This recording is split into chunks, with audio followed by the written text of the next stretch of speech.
रूहानियत का ये सफ़र फिर कैसे शुरू हुआ? एक तो सबसे पहले मैं कहूँगी मैं बड़ी अल्लाह का शुक्र अदा करती हूँ, रोज़ शायद जितनी दफ़ा भी कर सकती हूँ, कि अल्लाह ने मुझे मेरा दिल बदल दिया।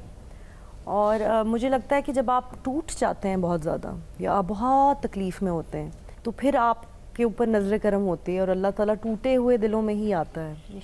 सो मैं बहुत तकलीफ़ में थी और मैं कॉन्स्टेंटली बहुत रो रही थी। मुझे लगता था कोई भी नहीं है मेरा, बिकॉज़ हर न्यूज़ चैनल पे हर जगह सिर्फ मेरी धज्जियाँ उड़ा रहे थे लोग। शायद औरत होने की वजह से बड़ा आसान होता है ना किसी औरत को टारगेट करना, और बड़ा मुश्किल होता है स्पेशली। और मुझे बार बार ये फील होता था कि अब्बू नहीं है इसलिए मेरे साथ ये हो रहा है, सो अब मैं इतना रोती थी। फिर मुझे बस वो एक पॉइंट ही आया कि मुझे नफ़रत हो गई इंडस्ट्री से, कि ये वही लोग हैं यार, 14 साल से मैं 18 साल से इनके साथ काम कर रही हूँ और इनको ये ख्याल नहीं आ रहा कि मैं किसी की बेटी हूँ, मैं किसी की माँ हूँ। सो ये लोग ये नहीं सोच रहे कि मुझे कितनी तकलीफ़ हो रही है इनकी अजीब सी बातों से। प्लस मैंने इस डिफ़िकल्ट टाइम में, तुम्हें भी पता है, सबको पता है कि क्या डिफ़िकल्ट टाइम था, मैं अकेली लड़ी थी अपनी जंग। और लड़ क्या रही थी, मैं तो बोल ही नहीं कोई कुछ रही थी। मैं सिर्फ चुप करके सजदे में जाती थी और मैं रोती थी। मैं कहती थी अल्लाह मियाँ अब जिसका बाप ना हो क्या उसके साथ दुनिया ये करती है। जब अब्बू होते थे तो मुझे लगता था कि बस मुझे कोई कुछ नहीं कह सकता। जब अब्बू नहीं रहे तो फिर लगता था कि नहीं, अब कोई कुछ भी कर देगा और कोई संभाल नहीं सकेगा। अब जो पावर है, अब मुझे पता है मेरा अल्लाह मेरे साथ है, मुझे किसी की ज़रूरत नहीं है, किसी की ज़रूरत नहीं। बस अल्लाह ने कुछ करम किया और अल्लाह ने मुझे अपनी तरफ खींच लिया और मुझे कोई रिग्रेट नहीं है। I am very happy. मैं इतना खुश हूँ अपनी लाइफ में, अल्हम्दुलिल्लाह। मुझे इतना सुकून पूरी ज़िंदगी में नहीं मिला जितना मैं इस 1-1.5 साल में है। मैं आपको बता नहीं सकती। अपने एक दोस्त को पकड़ के मैं कहती हूँ कि यार इस तरफ आओ, अल्लाह की तरफ मतवज्जा आओ, इससे बड़ा नशा कोई नहीं है। एंड यू नो, बस ये सफ़र उस तकलीफ़ से शुरू हुआ और अल्लाह ताला ने मुझे अपनी तरफ खींचा। और मैं कहती हूँ बस अल्लाह मियाँ मुझे ऐसे ही रखे। और आई वांट कि आप सबकी दुआएं मुझे चाहिए कि मुझे इस्तकामत रहे और मैं इसी रास्ते पे रहूँ मेरे लिए, और मैं इसी तरह जैसे हूँ इसी तरह मरूँ बस।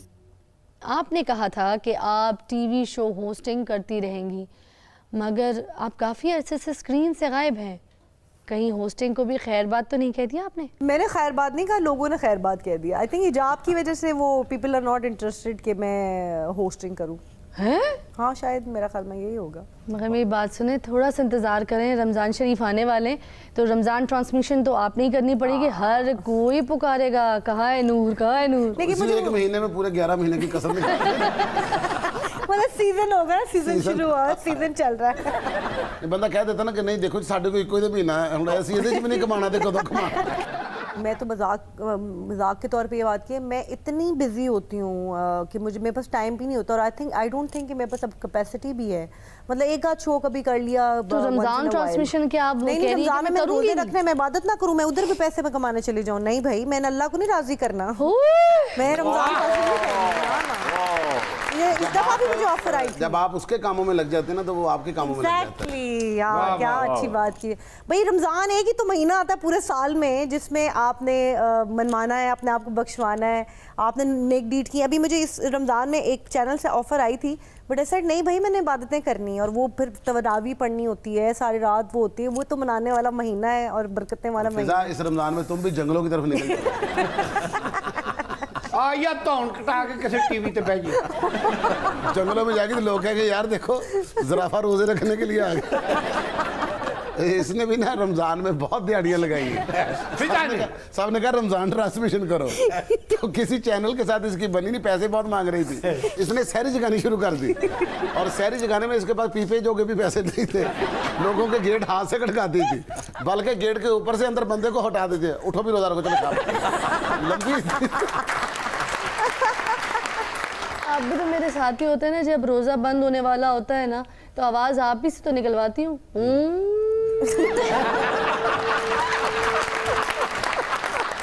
यार मुझे बताओ, किसी को जगाना सहरी के लिए है कोई गुनाह है, कोई गलत बात है? तो सवाब का काम हुआ ना। और बीमार हो जाए तो एम्बुलेंस में नहीं बैठती, अपनी गाड़ी की छत खोल के ना तो ऊपर से मुंह करती वाह वाह। ये मेरी गलती नहीं है, ये मेरी गलती नहीं है। जब भी मैं रिक्शे में रोया करती थी, क्योंकि हम रिक्शे पे आते जाते थे, इतना पैसा तो था कौन सा यार वो रिक्शा था जो तुम्हें अपने अंदर ले लेता था? रिक्शे में ऐसे बैठती जैसे पटारी में सांप नहीं लपेट के रखते थे। ये पूरा ऐसे आलती पालती मार के बैठ जाती थी। और जैसे जैसे वो रिक्शा स्टार्ट करता था ना, हाँ, इसके लिए वो बीन थी, हाँ। जहाँ पे इसका स्टॉप आता था ना, वहाँ खड़ी हो जाती। मैं नागन हो गई। और इसी वजह से तो फिजा को उन्होंने नागन ड्रामे में कास्ट किया था। उन्होंने कहा देखो जी रियल है, हकीकत के करीब चली जाती है। बल्कि सांपों ने आके इसको खराजे अकीदत पेश किया।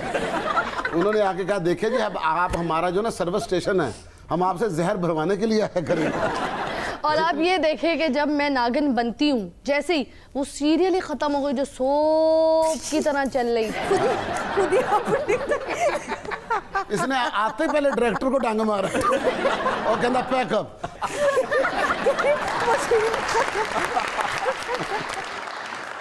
हम सुनाने जा रहे हैं आपको कुछ मुनफरिद सी खबरें, और मुनफरिद खबरों के लिए हमारे पास होती है निर्मल। Over to you. मिस्र अब जालसाजों से बचने के लिए कागज के नोटों के बजाय प्लास्टिक की करेंसी छापेगा। पहले तो ये होता ना कि आपके जेब के अंदर जो नोट हैं, आपको खतरा होता था कि आपने कई कपड़े उतारे, उसके अंदर पैसे रह गए तो काम वाली धो ना दे, धुल गए तो सारे नोट जाया। अब किसी को कोई फिक्र नहीं है, बल्कि बंदा खुद कहेगा यार मेरा 200 रुपया तो धो के ले आई जरा। बल्कि इस करंसी ਨੂੰ सेक तो बचाना पेगा। ये ना होवे कि 1000 का जड़ा सेक लगे तो 100 रह जाइए। अरब के अंदर जब ये करेंसी चलेगी तो वो लोग किस तरह से डिस्कस करेंगे?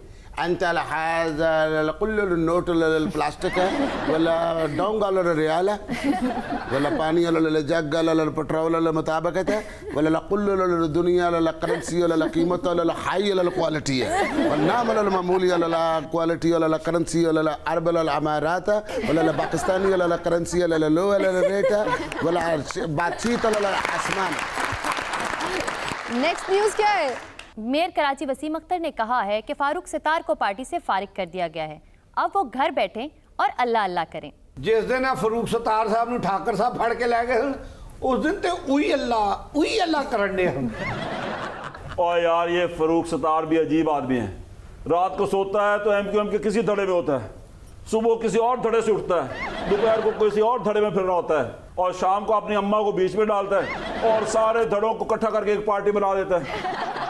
ये डायलॉग जो है ना फारूक सतार साहब के लिए बना है कि तुम्हारे पास क्या है? कहता मेरे पास जायदाद है, जमीन है, पैसा है। तुम्हारे पास क्या है? मेरे पास माँ है। आगे चलेंगे। इमरान खान भारत में ऑनलाइन सबसे ज्यादा सर्च की जाने वाली शख्सियात में शामिल हो गए। भारत के अंदर लोग सर्च करते हैं कि सलमान खान को देखो, उसकी कोई नई फिल्म आई, यार शाहरुख खान उसका कोई नया सॉन्ग आया। इस तरह वो इमरान खान को भी सर्च करते हैं, देखो यार कोई नवी गल आई, अज किनू दबके मारे ने, अज इन्हें किनू डराया, अज को केड़ा डर के दौड़िया, कल इन्हें किहने तोड़ी लानी है, परसों इन्हें फड़ के किनू अंदर देना। यार कही जा रहा फड़दा किसी ने भी नहीं पिया।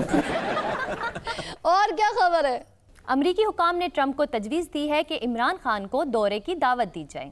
अब उसने लेट वाला उसको क्यों बुलाया? हाँ। क्योंकि उसके पास $1.5 अरब नहीं था। मगर $1.5 अरब का इनके आने से क्या ताल्लुक है? ट्रंप को पता सी ना इस तो घट मांगता ही नहीं है।